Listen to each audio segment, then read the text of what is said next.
Merry Christmas তোমাদের সবাইকে। Christmas মানেই বড়দিন, কেক খাওয়া।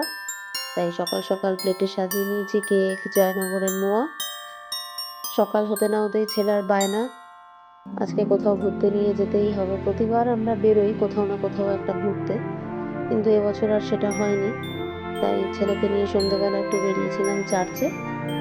সত্যি এত সুন্দর না, চার্চের ভেতরে কোনো চেঁচামেচি নেই, মানুষ একভাবে চুপ করে বসে না তাদের মনের কথা জানাচ্ছে। ভীষণ সুন্দর লাগলো ভেতরের পরিবেশটা। সেভাবে আমার চার্চের ভেতরে কোনোদিন যাওয়া হয়নি।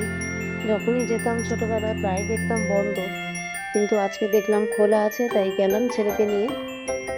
সত্যিই খুব ভালো লাগলো ভেতরটা। এবার তার বায়না, সে তো চার্চে গেল কিন্তু তার সান্টা ক্লজ দেখা হয়নি, তাকে সান্টা ক্লজ দেখাতে হবে। তাই আমাদের বাড়ির পাশেই একটা মল আছে, ওখানে হয়েছে সান্টা ক্লজ, তাই সে গেল দেখতে।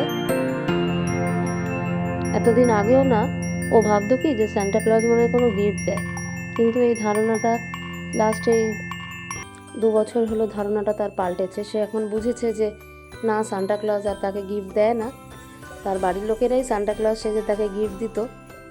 আজ সারাদিন খুব মজা করলাম। তোমরা কেমন কাটিয়েছো সারাদিন জানিও। ভিডিওটা ভালো লাগলে অবশ্যই শেয়ার